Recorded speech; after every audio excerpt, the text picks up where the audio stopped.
नमस्कार दोस्तों, मैं विनोद पाटीदार।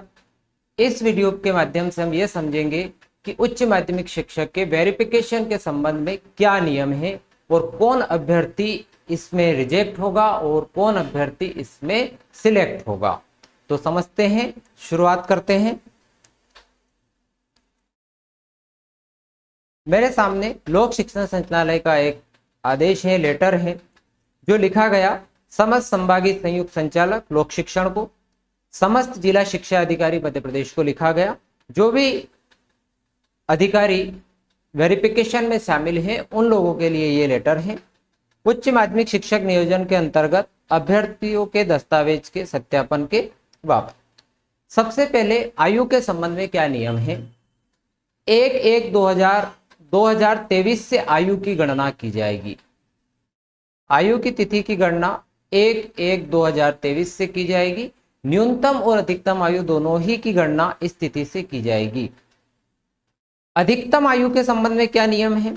पुरुष आवेदक जो अनारक्षित वर्ग के हैं उनके लिए आयु है 40 वर्ष, जो कि 1/1/1983 को अथवा उसके बाद वाले को, तिथि के पश्चात जन्म लेने वाले विद्यार्थी पात्र होंगे। इस तिथि के बाद वाले, इस तिथि से पहले वाले मान्य, पहले वाले मान्य नहीं है, बाद वाले मान्य। अगर अनारक्षित वर्ग के अभ्यर्थी ने अतिथि शिक्षक के रूप में कार्य किया है, अर्थात उसने 3 सत्रों में 200 दिवस अतिथि शिक्षक के रूप में अगर कार्य किया है तो वो 49 वर्ष उसकी अधिकतम आयु होगी, जिसकी गणना 1/1/1974 के बाद या 1/1/1974 को अभ्यर्थी जो 49 वर्ष का हुआ है वो मान्य है। महिला आवेदकों के लिए क्या नियम है। तो महिला आवेदकों के लिए अधिकतम आयु जो कि 45 वर्ष है, जो 1/1/1978 को या उसके पश्चात हुए हैं। उसके बाद अतिथि शिक्षक के रूप में महिला अभ्यर्थी ने काम किया है तो उनको 54 वर्ष की आयु की छूट है, जो 1/1/1969 या उसके पश्चात वाले मान्य है। पुरुष महिला मध्य प्रदेश शासन के निगम मंडल या स्वशासी संस्था के कर्मचारी या नगर के सैनिक हैं तो उनकी आयु 45 वर्ष है। इनके लिए अतिथि शिक्षक की कोई छूट आयु में नहीं है। पुरुष महिला मध्य प्रदेश के अनाश्रित वर्ग, अनुसूचित जाति, अनुसूचित जनजाति और अन्य पिछड़ा वर्ग के, तो इनके लिए 45 वर्ष हैं। अगर कोई पुरुष हो, महिला हो, अगर वो ओबीसी, SC ST या EWS का अभ्यर्थी है तो उसके लिए 45 वर्ष हैं, और अगर वो अतिथि है तो उसके लिए 54 वर्ष की आयु निर्धारित की गई है। और ये अतिथि के लिए 1/1/1969 के तो या उसके पश्चात की लागू होगी तारीख से। दिव्यांग आवेदकों के लिए भी 45 वर्ष और 54 वर्ष का नियम है, जो कि आरक्षित वर्ग के अभ्यर्थियों को जो लाभ है वही दिव्यांग अभ्यर्थियों को भी यही लाभ है। शैक्षणिक योग्यताओं के संबंध में, तो शैक्षणिक योग्यताओं के संबंध में सबसे पहला तो ये है कि आपने द्वितीय श्रेणी में स्नातकोत्तर उत्तीर्ण किया होना चाहिए।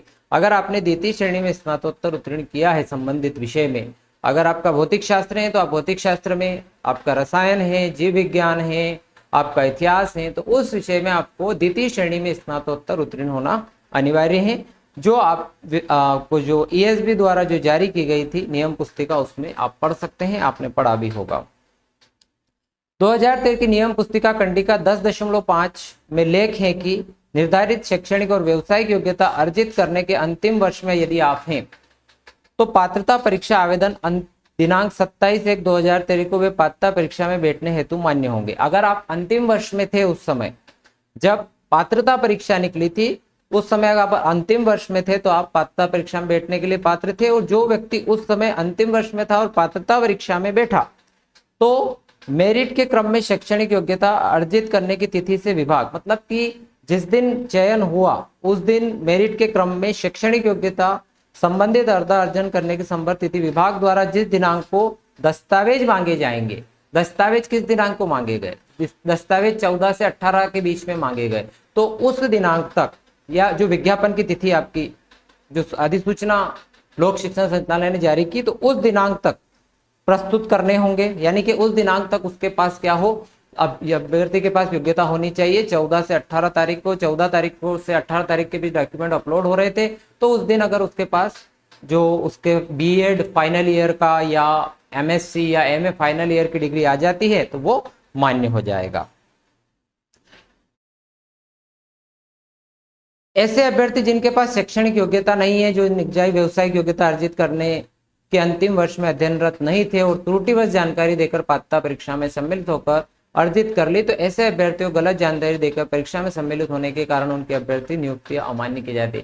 आप उस समय आप एमए में आपने फॉर्म डाला था, आप अंतिम वर्ष में अध्ययनरत नहीं थे, प्रथम वर्ष में अध्ययनरत थे, आपने फाइनल की जानकारी बोला हम अंतिम वर्ष में अध्ययनरत हैं, आपने फॉर्म डाल दिया था, आप सिलेक्ट भी हो गए, मेरिट में भी आ गए, वेरिफिकेशन में आप बाहर हो जाएंगे, ऐसा नियम है। फिर उक्त कंडिका के ऐसे अभ्यर्थी जो शैक्षणिक सत्र 22-23 में स्नातकोत्तर या बीएड अंतिम और व्यवसायिक योग्यता दस्तावेज अपलोड की अंतिम तिथि 18/6 को पूर्ण होना चाहिए। मैंने आपको पहले ही कहा कि ये आप जब दस्तावेज अपलोड कर रहे हैं तब तक आपकी योग्यता पूर्ण होना चाहिए। अर्थात पात्रता परीक्षा की नियम पुस्तिका बिंदु 7 में दिए गए स्पष्टीकरण चयन परीक्षा की नियम पुस्तिका कंडिका 10.5 के अनुसार 22-23 को स्नातकोत्तर बीएड प्रथम वर्ष में और 23-24 को अंतिम वर्ष में अध्ययनरत अभ्यर्थियों मान्य नहीं होगी। ठीक है, जो प्रथम वर्ष में अब थे और उन्होंने अंतिम वर्ष डाल के फॉर्म भरा तो 23-24 वाले 23-24 में अंतिम वर्ष में अध्ययनरत थे तो वो मान्य नहीं होंगे। शैक्षणिक तथा व्यवसायिक योग्यता के संबंध में शासकीय अथवा मान्यता प्राप्त निजी संस्थाओं के प्रमाण पत्र अंक सूचियां ही मान्य होंगी। जो यूजीसी द्वारा अप्रूव्ड है यूनिवर्सिटी, उन्हीं के सर्टिफिकेट मान्य होंगे। हमने ऐसी फर्जी यूनिवर्सिटी से कोई डिग्री आपने ली है तो वो मान्य नहीं होगी। आपसे अपेक्षित है कि सत्यापन दिनांक को विशेष सतर्कता बरतेंगे। आपसे अर्थ यहाँ पर जिला शिक्षा अधिकारी और इनसे हैं। इस प्रकार बीएड डीएड की अंक सूची के सत्यापन के समय एनसीटीई द्वारा जारी की गई मान्यता प्राप्त संस्थानों की सूची को ध्यान में रखना आवश्यक रहेगा। आपको सूची उपलब्ध इन जिला शिक्षा अधिकारी जो डॉक्यूमेंट वेरिफिकेशन के अधिकारी हैं उनको एक सूची उपलब्ध होगी जिसमें जो एनसीटीई द्वारा मान्यता प्राप्त हैं बीएड डीएड के जो कॉलेज हैं उनके यूनिवर्सिटी है उनकी सूची उनके पास होगी और वो उसको देख के सत्यापन करें, ऐसा उनको निर्देश मिला है। रिजर्वेशन के बारे में क्या नियम है, तो जाति प्रमाण पत्र जो कि आपका एसडीएम द्वारा जारी हो वो मान्य होगा। ईडब्ल्यूएस का प्रमाण पत्र तहसीलदार के अनिम्न श्रेणी का राजस्व अधिकारी या नवीनतम प्रमाण पत्र ही मान्य होंगे। स्थायी मूल निवासी तहसीलदार या नायब तहसीलदार श्रेणी राजस्व अधिकारी जो कि लोक सेवा के माध्यम से जारी करते हैं। पात्रता परीक्षा में यदि 90 से कम अंक प्राप्त हैं, अगर किसी अभ्यर्थी को 90 से कम अंक आए हैं, पात्रता परीक्षा की बात हो रही जो पहले आपने दी थी, और अगर उसमें आपने 90 से कम मान लो किसी को 89 भी आए हैं और अगर उसके पास सर्टिफिकेट नहीं है तो प्रमाण पत्र नहीं है तो अभ्यर्थीता अमान्य होगी। अगर आपने उस समय आरक्षण का लाभ लिया और आपके पास प्रमाण पत्र नहीं है तो आपकी अभ्यर्थीता क्या हो जाएगी, निरस्त हो जाएगी। अतिथि शिक्षक के लिए जिला शिक्षा अधिकारी जारी करेगा स्कूल शिक्षा विभाग में, तो अभी जो वेरिफिकेशन चल रहा है वो स्कूल शिक्षा विभाग का चल रहा है। आदिम जाति कल्याण विभाग का अगर कोई अतिथि है तो उसका जो सर्टिफिकेट है वो जिला संयोजक सहायक आयुक्त या आदिम जाति कल्याण विभाग द्वारा अपने हस्ताक्षर एवं पद मुद्रा द्वारा जारी किया गया प्रमाण पत्र मान्य होगा। कर्मचारी चयन मंडल द्वारा आयोजित चयन परीक्षा का परिणाम में जिसका चयन अतिथि शिक्षक प्रोग्राम में हुआ है उसके अनुभव प्रमाण पत्र ही मान्य होंगे। यहाँ स्पष्ट किया जाता है कि स्कूल शिक्षा विभाग या जनजाति कार्य विभाग द्वारा दिए गए निर्देशों के अधीन तथा निर्धारित प्रक्रिया के अनुसार कार्यरत अतिथि शिक्षकों को अनुभव को ही मान्यता दी जाती है। यहाँ स्पष्ट किया जाता है कि शासकीय विद्यालयों में प्राथमिक माध्यमिक और उच्च माध्यमिक कक्षाओं हेतु नियोजित प्रत्येक अतिथि शिक्षक को समान मान्यता दी जाती है। अगर आपने वर्ग 1 में किया, वर्ग 2 में या वर्ग 3 में किसी भी वर्ग में किया तो आपको समान मान्यता है। यदि अभ्यर्थी द्वारा अतिथि शिक्षक का कार्य करते हुए शैक्षणिक सत्र में नियमित छात्र के रूप में अन्य स्थान पर, देखो ये बहुत महत्वपूर्ण आगे, आप मंदसौर के रहने वाले हैं, आप मंदसौर में अतिथि कर रहे हैं और इंदौर जाकर आपने बीएड कर लिया, तो फिर आपका उस वर्ष का जिस वर्ष में आप अतिथि में पढ़ा रहे थे और अन्यत्र मुख्यालय से बाहर जाकर आपने बीएड किया तो उस वर्ष में आपका अतिथि शिक्षक काउंट नहीं होगा। अगर आपके पास 3 से ज्यादा सत्र है और ऐसी स्थिति है तो उस सत्र को हटाकर आपको मान्य कर लिया जाएगा। परंतु अगर स्थिति ऐसी नहीं है और ऐसी स्थिति है कि आपके पास 3 ही शैक्षणिक सत्र है और एक आपने रेगुलर डिग्री के साथ कहीं अन्यत्र रहकर अतिथि में रेगुलर डिग्री बाहर से ले ली और मुख्यालय पर आप अतिथि शिक्षक के रूप में पढ़ा रहे थे, तो ऐसी स्थिति में आपका जो उस वर्ष का जो अतिथि शिक्षक का प्रमाण पत्र है वो अमान्य हो जाएगा। अब आपके पास रह जाएंगे 2 वर्ष। इस वजह से आपकी पात्रता निरस्त हो जाएगी, आपकी अभ्यर्थता अमान्य कर दी जाएगी। ड्यूल डिग्री के संबंध में क्या नियम है? तो ड्यूल डिग्री के संबंध में जो नियम है आदेश क्रमांक 777 19/4/2022 के अनुसार कार्रवाई की जाएगी, जो कि पोर्टल पर आपको उपलब्ध है, आप जाकर वहां पढ़ सकते हैं। इसके लिए जहां तक कि मुझे जो नियम याद है मैं आपको बता दूं, आप 1 डिग्री नियमित और 1 डिग्री आपने स्वाध्याय यानी कि डिस्टेंस एजुकेशन से आपने अगर की है, तो डिस्टेंस एजुकेशन से आपने डिग्री अर्जित की है, जैसे कि भोजमुक्त विश्वविद्यालय और इनसे आपने इग्नू और इनसे आपने डिग्री ली है, तो आपकी डिग्री मान्य हो जाएगी। दस्तावेज प्रवर्गवार अभ्यर्थियों को जिन दस्तावेज की अपेक्षा रहेगी उनकी सूची प्रविष्ट एक संलग्न की जा रही है और आपसे अपेक्षित है कि आप इन्हीं दस्तावेजों की सूक्ष्मता से जांच करें। जो सूची में दस्तावेज हैं उनकी अधिकारियों को निर्देशित किया गया कि आप उनकी सूक्ष्मता से जांच करें और 2-2 सेट सभी अभ्यर्थियों को बनाना है। ठीक है, सेट किस प्रकार से बनाना है उसके बारे में पृथक से एक वीडियो और मैं जारी कर दूंगा। दस्तावेज सत्यापन के उपरांत संबंधित सत्यापन अधिकारी अभ्यर्थी को एक देगा, रसीद देगा, रिसिप्ट देगा। तो रिसिप्ट लिखा हुआ आएगा एक्सेप्ट। अगर आपका एक्सेप्ट लिखा हुआ आता है तो कंग्रेचुलेशन, आपको बहुत बहुत बधाई। और अगर आपके रिजेक्ट लिखा हुआ आता है तो थोड़ा सा हमें भी खेद होगा कि आप लोग उस परिस्थिति में रिजेक्ट हो जाएंगे। रिजेक्ट होने के क्या क्या कारण हो सकते हैं वो कारण लिखा। अगर उसकी एज कम हो, आयु कम है, आयु अधिक है, आयु संबंधी दस्तावेज उसने प्रस्तुत नहीं कर पाना, पात्रता के आवेदन जिस दिनांक को पात्रता परीक्षा का आवेदन हुआ था उस समय अंतिम वर्ष में अध्ययनरत नहीं था या उसकी डिग्री कंप्लीट नहीं थी।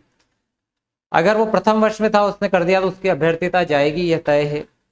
पात्रता परीक्षा के आवेदन की दिनांक 27/1/2023 को बीएड के अंतिम वर्ष में अध्ययनरत नहीं होना, पात्रता परीक्षा एवं चयन परीक्षा का विषय अलग अलग होना, सब्जेक्ट अलग होने से भी हो जाती है। पात्रता परीक्षा में 90 से कम अंक हैं और उसने ओबीसी, एससी, एसटी, ईडब्ल्यूएस का प्रमाण पत्र सक्षम अधिकारी द्वारा जारी प्रमाण पत्र उपलब्ध नहीं कराया। निर्धारित शैक्षणिक योग्यता अर्जित नहीं करना, अगर द्वितीय श्रेणी मांगा है और आप तृतीय श्रेणी में उत्तीर्ण है तो भी चली जाएगी। 18/6/2024 तक आपने जो है व्यावसायिक यानी बीएड योग्यता अर्जित नहीं होना। निर्धारित शैक्षणिक योग्यता निर्धारित प्रतिशत श्रेणी में उत्तीर्ण नहीं होना, जो मैंने बात कर दी। प्रस्तुत शैक्षणिक व्यावसायिक योग्यता मान्यता प्राप्त संस्थान से प्राप्त नहीं करना, आपने फर्जी यूनिवर्सिटी से प्राप्त कर ली जो कि यूजीसी से अप्रूव्ड नहीं है, तो ऐसे वाले चले जाएंगे उनकी। चयन परीक्षा में आरक्षित प्रवर्ग में चयन किंतु अनुसूचित जाति, जनजाति, अन्य पिछड़ा वर्ग, ईडब्ल्यूएस के सक्षम अधिकारी द्वारा जारी प्रमाण पत्र प्रस्तुत नहीं कर पाना।